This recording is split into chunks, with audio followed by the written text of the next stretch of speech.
يمد كل عارف صمدان يودي ويمنع ويسلب فمن مثله من الورى في ذا الزمن وما ترى من الخوارق على يدي هذا الإمام الفائق يخفي الخوارج خفاء غاية ويبغض المدعي الولاية وكان ينهى الناس من دعواها مخافة السقوط في بلواها أجوني ومعلم ما ترى ما شئنا ولا شك سكتار على أن شيخنا التجاني كان شيخ تجاني يمد كونكوني بيدو كل عارف كلا غند سمداني اللي ينك كلا غند اللي ينك وشيخ تجاني بيدكم لا شك سكتار على أن شيخنا التجاني سيدنا شيخ تجاني يمد كونكوني بيدو كل عارف كلا غند سمداني اللي ينك يودي سيدنا شيخ تجاني أم حق وليا قال مولا ويمنو أم حق أكدي مولا ويسلب أم قورا مو ونو قندوا ويتدو وليا فمن كمثله هل نندو سيدنا شيخ تجاني من الوراء ويندر في ذا الزمن أوسع ونندو يودي ونو كم بوني بيتشو كم الله دي خزائن المجيد كو يجونغو مكو يودي أم حق ما ولا ويمنع أحد ما ولا ويسلب أم حقتنا ما فمن كمثله فلنندو سيدنا شيخ تجاني من الوراء ويندرني في ذا الزمن أولا سها وما وندد ما ترى كدية من الخوارج يكابساج كده تشيكوج على يدي جود هذا الإمام أو المان الفائدة أنفف إيد كرامة سيدنا شيخ تجاني تسيدنا شيخ تجاني يخفي أمسورة خفاء تشود غاية الخوارج كرامة جيبو تسيدنا شيخ تجاني كشود أو كرامة ويبغض أم تكنا المدعي كلا ندتور الولاية والياء وما أوندد ما ترى كديا من الخوارج كرامات وندد كديا كرا على يدي جود هذا الإمام أو المام الفائدة أنفف إيد كرامة سيدنا شيخ تجاني وده لما يخفي أمسود الخوارج كرامات خفاء تشغل غاية كاتو كأمسود كرامات ويبغض أم تكن المدعي ندتور الولاية والياقة ما وندد ما ترى كدية من الخوارج الكرامات على يدي جود هذا الإمام أو المام الفائد أنفف إيد كرامة سيدنا شيخ تجاني كون أنو شيخ تجاني يخفي أمسود الخوارج كرامات ومسود كرامات خفاء تشغل غاية كاتو ويبغض أم تكن المدعي كالندتور الولاية والياقة وكان شيخ تجاني لاتين ينهى الناس أم هذا يمي من دعواها الندتاد والياقة مخافة سبولد السعود هذا يمي بكار في بلواها جرب ياجي والياقة وكان شيخ تجاني لاتين ينهى الناس أم هذا يمي من دعواها الندتاد والياقة مخافة سبولد السعود هذا يمي بكار في بلواها جرب ياجي والياقة جنون سند الورد وبعد فضائله وما لما تشيدنا شيخ تجاني هل هبيري ورد وما لما قد قري ورد أخذ هذا الورد شيخنا الإمام عن الرسول المصطفى خير الأنام يقظة وكل ما سيذكره من المآسر فعنه ينشر wi akhadha jaggi hadha al-wird ngol do lawol jaggi ngol do lawol shaykhuna al-imam cerno men sheyna shakhti ko jaggi ngol do lawol anir rasuli ko gaga nela sallallahu alaihi wasallam al-mustafa tubal khairil anami kurdo moddude windere nde sheyna shakhti yani jaggi ngol do lawol koy annabi sallallahu alaihi wasallam yagaza tan e yeso yagaza tan yeso pinal annabi sallallahu alaihi wasallam woni cerno makko e lawol wa kullu ma sayadhkur kala ko sayyidina Cheikh Tidiane jobori halde min al ma'asiri e buri kala ko Cheikh Tidiane wawi halde e bure andu fa yanshuru ashabti bure de an ko gaga annabi o sallallahu alaihi kala ko Cheikh Tidiane haali e bure lawole ada andu on nantini ko gaga annabi o sallallahu alaihi wasallam kullu ma sayadhkur kala ko sayyidina Cheikh Tidiane jobori halde min al ma'asiri e bure lawolde fa yanshuru ashabti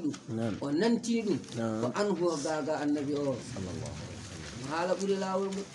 wi akhiruhu sukunahu illiyuna fi jiwari sayyidil waral musharrafi wa yaghfiru llahu lahu al-kaba'ira dhanbihi wa yaghfiru as-saghaira والتبعات من خزائن المجيد أداؤها لا حسنات ذا المريد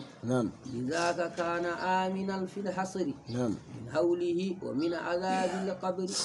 وزوجه ونجله للحفد فيما قد مدى كذاك من قد ولد إن لم يكن منهم للشيخ صدر بغض وإلا ما لهم وما غبر وآخذه ما الله نيونني هاجب جلاول سيدنا الشيخ تجاني yo yenene so mayi sukunagu hodorde makko illiyina ko ala illiyina kadi fi jiwari o hodda sayyidil wara ko howo windere nde al musharrafi teddinaɗo Allah wattino ɓe akhiduhu jagguɗo lawol sayyidina Cheikh Tidiane sukunagu hodorde makko illiyuna ko aljanna biyeteɗo ala في جواري كدي أحد سيد الورى كوه ويندل المشرف تنتنا كدي ويغفر الله الله نحفرنا له ونند تجاني ينك الكبائر كموني من ذنبه أبكته ويغفر كدي الله نحفرنا تجاني ينك الصغائر كفمد من ذنبه أبكته ويغفر الله الله نحفرنا له ونند تجاني ينك الكبائر كمون من ذنبه أبكته ويغفر الله نحفرنا تجاني ينك الصغائر كفمد من ذنبه أبكته والتبعات تو نيانجي شي تجاني ينك والتبعات تو نيانجي تجاني ينك والتبعات تو نيانجي أداؤها يوبره من خزائن المزيد كوي مانغزلاجي تجاني ينك علي لاكر إن جتي أو إن توني أو إن فيو لا وناني حسناتي مجز المريد المودو wana moƴƴi makko ene itte mo toño totte ala Allah ne jogi magasinaaji mum ko toon yoɓata toñaaɗo o tijani ngo haydara moƴƴi mum so wattabi'atu dewale tijani yanke to yange tijani yanke so tawi tijani yanke won mo toño ada uha tottede yoɓede nde ada uha yoɓede min khaza'ini ko e magasinaaji al majidi Allah la wonani hasanatu moƴƴi zal muridi Allah lizaka sabu tijani yanke ɗum tagi tijani ke fellitake ñande la kay andi wiyete fellisa ñande la ko ara omo jogui baraji ha heewi kono omo toñi yimɓe ko felliste baraji makko ɗi ɓe o toñi ɓe ɗum tagi ñande la ka tijani ka kañum feewi ɗum tagi wala yarda li nafsihi ma radiyahu الذين جاءت أعمالهم في غيب فيا حسن ويا دولة يوم نسأل الله تبارك وتعالى أن يوفقنا لاتباع سنة نبينا وحبيبنا وشفيع محمد صلى الله عليه وسلم لذاك sabu tijjani yanke wade dani lizaka sabu tijjani yanke wade kana tijjani yanke latim aminan holi tijjani yanke latim holi kanko wa zawjuhu e jom suudu makko wa najluhu e ɓiyi kanko e jom suudu makko kamɓe fo eɓe kooli fil hasiri ñande laakara minal hawlihi kulhuli laakara min hawli e kulhuli wa min azabil kabri e lefte kab lisaka sabu tijjani yanke waade dani kana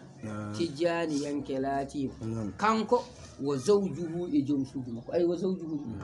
kanko e jom suudu makko wa najluhu e ɓiyiko kaga ko non man kada waladahu e taniko ɓiyiko eta taniko e mo ɓiyiko jibi lisaka sabu ɗum ɗon kana tijjani yanke latima kanko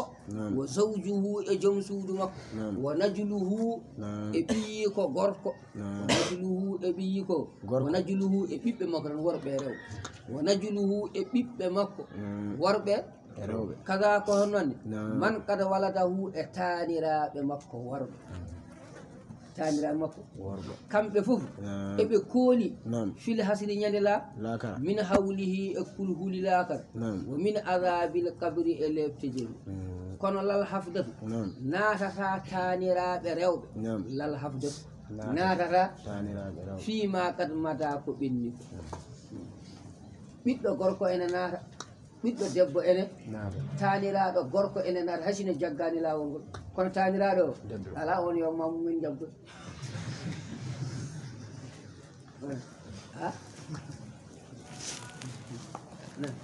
najluhu ɓiyi ko debbo e gorko ene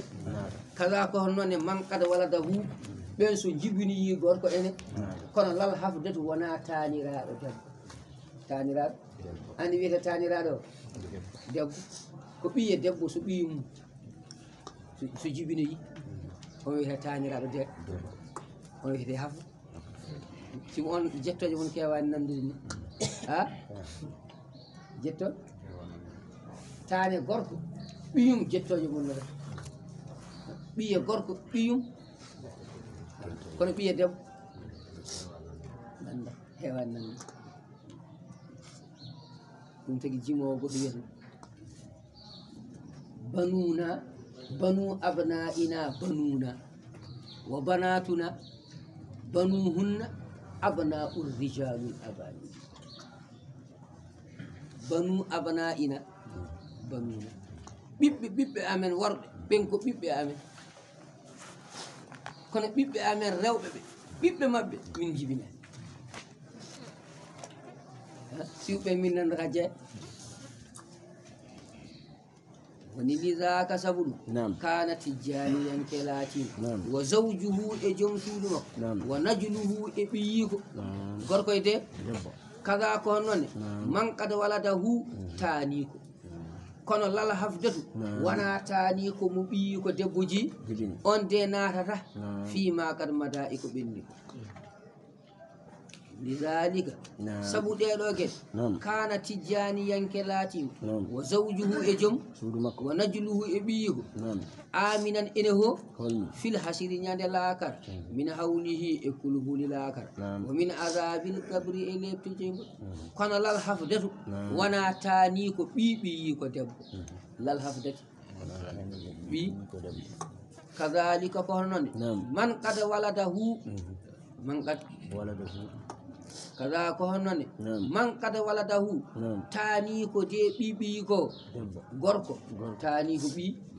on ene naata fima kad mada ko ɓenni ko tani ko ɓiɓi ko gorko ene naata e ko ɓe kono tani ko ɓiɓi ko de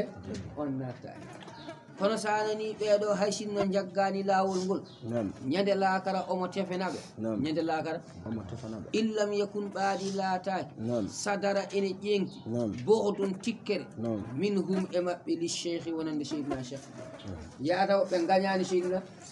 wo illa soɓe gañi seyna ma lahum alanaɓe woma habara ko kalno in lam yakun baadi laataki sadara ene ƴenki bohodunti minhum immorade licheikhi fewde seyna wo illa so tawi koɓe añɓe seyna ma lahum alanaɓe ma habara e ko ɓennuko yoni sadakallah.